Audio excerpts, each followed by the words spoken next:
All right, today we're diving deep into the lives of Warren Buffett and Bill Gates. Woo! Two giants, right? Absolutely. And their journey to becoming these philanthropic powerhouses, it's surprisingly similar. Despite their totally different personalities. So we're talking from their early days, delivering newspapers, coding all night, to, this unexpected friendship over bridge games. And that shared drive, right, to actually make a difference.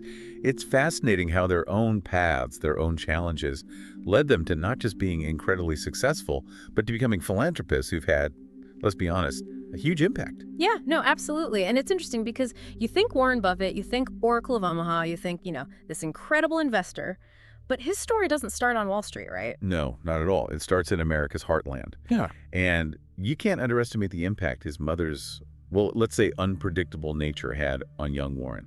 Think about it. Finding comfort, control in something as routine as a paper route. Rain or shine, those papers got delivered. It's almost like even then you see those glimpses of, the future Warren Buffett. I mean, the head for numbers, the dedication, that drive. He filed his first tax return at 14. 14. Not just from the paper route either. He was selling used golf balls. Hustling. A natural entrepreneur? It seems like it was just in his DNA. But it's fascinating because you have Warren navigating the business world in Omaha, and then you have Bill Gates all the way over in Seattle, completely immersed in this whole other world, the world of computers. Right. While Warren's poring over financial statements, Bill's lost in code. This is the late 60s, like the real dawn of the personal computer. Yeah. And he's not just playing games, he's seeing the birth of, what we're living in now. And you have to remember, computers back then, they were nothing like what we have today. Clunky, complex, more like, I don't know, building blocks than actual user-friendly devices. But Bill saw it. He saw the potential. He was living and breathing code. There was a kind of a turning point for him when his close friend Ken Evans passed away, and it really impacted Bill. He dove even deeper into his work. It's a poignant parallel, isn't it? Both men finding solace, a sense of order in their work. It's like they found certainty in a world that often felt anything but. And for both of them, those passions, they became obsessions. I mean, Warren was devouring financial manuals, like they were bestsellers. And Bill? He was already a coding whiz, hacking into computer systems as a teenager. Of course, back then, hacking had a different meaning. It wasn't about cybercrime. It was about pushing those boundaries, seeing what these machines could do. And Bill, with that endless curiosity, he was at the forefront. He could look at a piece of code and tell you which programmer at the company wrote it, just from the errors. The guy was on another level. It was an intuitive understanding of systems. He could see the bigger picture, and more importantly, how it could all be better, which, as we know, became crucial not just in business, but also in his philanthropy. It's just amazing to me how those paths, finance, technology, how they eventually meet. But before we get into their rise to, titan status, there's a story about Bill. He had this, habit. He'd be in a conversation and just declare, "That's the stupidest thing I've ever heard." He was certainly confident in his opinion. Yeah, even geniuses, right. But speaking of geniuses, let's get into how these two brilliant minds built their empires. They were both incredibly ambitious, but wow, their approaches were night and day. Warren, with that mind of his, he was drawn to the stock market. But not the glamorous Wall Street. He was digging into financial statement, those undervalued companies, what he called cigar butt companies, businesses everyone else had tossed aside. But Warren, he saw something there. He saw the potential, right? Like a financial archaeologist uncovering hidden value? Exactly. Like, take Geico. Early 50s, most investors, they saw Geico, this small auto insurance company, and they didn't think much of it. But not Warren. He dug deeper. They were selling directly to the customer, cutting out the middleman, offering lower prices. He knew that was a winning formula. Instead of chasing the latest trend, he was waiting for the right opportunity. Hunter, patient, strategic. And it paid off, big time. Berkshire Hathaway became his masterpiece. Proof that slow and steady wins the race, especially in a market obsessed with the quick win. He was playing the long game while everyone else was just, messing around. Bill's story, though, that's completely different, right? While Warren's analyzing balance sheets, Bill's captivated by this magazine cover. It had the Altair 8800 on it, one of the first personal computers you could actually buy. Now, it wasn't pretty. It looked more like, I don't know, a clunky metal box than the computers we use today. But for Bill and his friend Paul Allen, it was a revelation. I remember that popular electronics issue. Who knew something that simple would spark a revolution? They saw the potential, bringing computing power to everyone. This is the time when computers were basically locked away in labs and universities. All right. Bill and Paul, they dared to imagine a computer in every home, on every desk. And they didn't just imagine it, they coded it. Fueled by, what, passion? Coffee? Wasn't it pizza, too? They were coding day in and day out. They even simulated the Altair on another computer just to write their basic programming language. Talk about dedication. And that became the foundation for personal computing, Yeah. which, launched Microsoft to where it is now, leading a tech revolution. But it wasn't always easy, was it? Bill faced criticism, lawsuits, accusations of being, ruthless. The tech world. Cutthroat then, cutthroat now. Bill was ambitious, driven, and he wanted to win, which made him a target. But he could adapt. He innovated, weathered the storm. And this is where things get interesting. These two guys, one a master of finance, the other a tech visionary, they found common ground. And it was, get this, at a bridge table. Bridge. Seriously, that's kind of perfect, though. The strategy of it, the risk. For them, it wasn't just a game. Picture it. Two titans, locked in, each move calculated. They pushed each other, challenged each other. It was a meeting of the minds, a blend of, competition and respect. And I bet those conversations went beyond bridge. Right. Oh, absolutely. Those games were legendary for turning into weeds-level business discussions. They'd be dissecting market trends, picking apart company strategies. It was like a masterclass in business with two of the sharpest minds in the world. Wow. So it's during one of these games at Bill's place, right, that the conversation shifts to a topic that would end up defining their legacies, philanthropy. They had achieved incredible success, unimaginable wealth, and now they're facing that age-old question, what do you do with it all? It wasn't just about giving money away. It was about making a real difference, leaving a mark. But just like their journeys to success, their approaches to giving back, completely different. Warren, he was deeply influenced by his wife, Susie, her compassion, her dedication to social causes. He believed in empowerment. He talked about this idea of the ovarian lottery, how we're all born into different circumstances, some lucky, some not. And those who win that lottery, they have a responsibility to help even the odds. Not just writing checks, but investing in people, believing in their power to create change, just like he did with those undervalued companies. And his biggest investment, the ultimate act of faith, his wife. He entrusted Susie with most of his wealth. He knew she'd use it wisely, with empathy, to make a difference. And Bill, he had a different method, right? Bill, with that analytical mind, he approached philanthropy like, a problem that needed solving.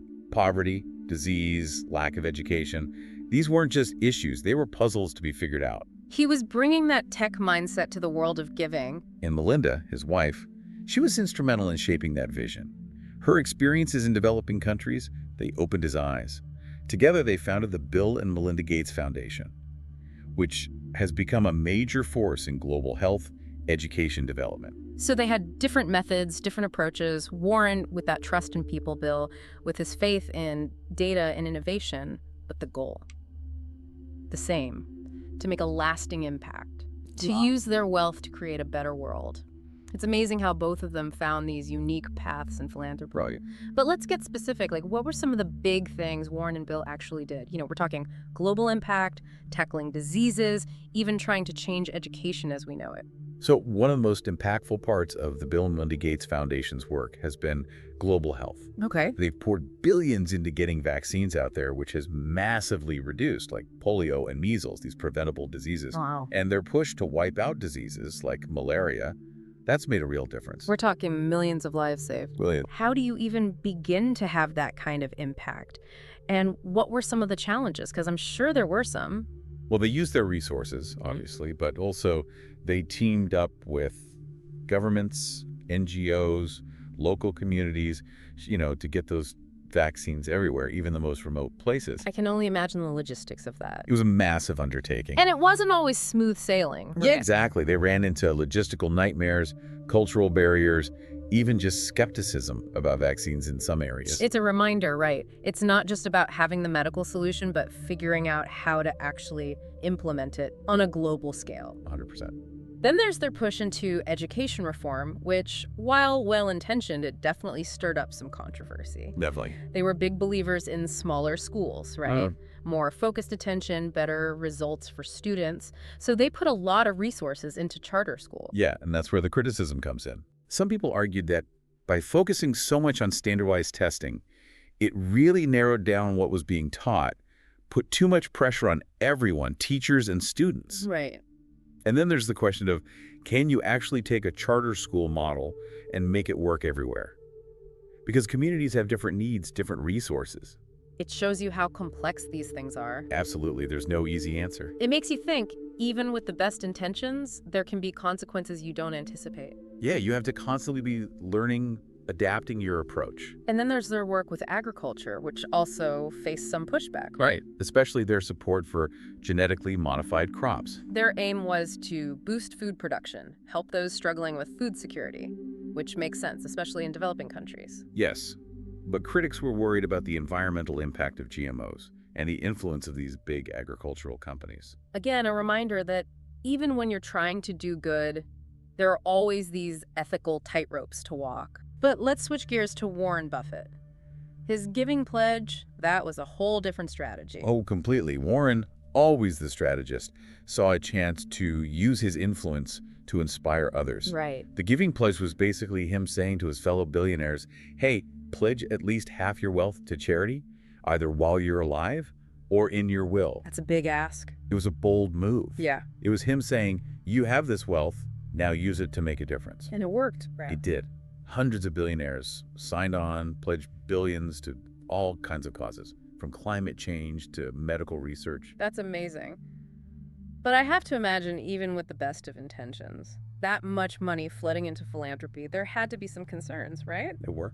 People were worried about transparency, about accountability. How would all that money be used? Would it actually address the root causes of the problems? Right, because you can't just throw money at a problem and expect it to go away. Exactly. And then there was the concern that the giving pledge might actually make those power imbalances even worse by giving billionaires even more sway over social issues. It's a valid concern. Yeah. It's complex. Very. And it really highlights how philanthropy, even on that scale, it's not a simple solution. It takes real thought, careful planning, and a willingness to keep learning and adjusting as you go. Speaking of which, what about Warren and Bill's kids? How have they carried the torch, so to speak? It's actually pretty interesting to see the different approaches they've taken. Really? Yeah. For example, Warren's son, Howie, he's chosen a very different path.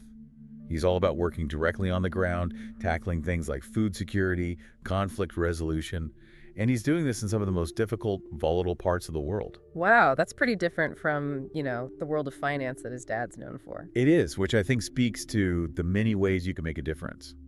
If you're driven to make an impact, there are many paths you can take. Absolutely. And what about Bill and Melinda's children? Well, they're still young, but they've all said they want to continue their parents' legacy of giving back. Each of them is exploring their own passions, finding those areas where they feel they can make the biggest impact. It's inspiring to see that next generation, ready to tackle these challenges head on. It gives you hope, right? It really does. As we wrap up our deep dive into Warren Buffett and Bill Gates, it's incredible to think about their impact, from those humble beginnings to becoming titans of industry and then ultimately dedicating so much of their lives and their fortunes to philanthropy. It's a testament to their vision, their drive, this deep-seated need to leave the world better than they found it. And it makes you think, right? If you had those kinds of resources, what would you focus on? What kind of mark would you want to leave on the world? It's a question worth asking.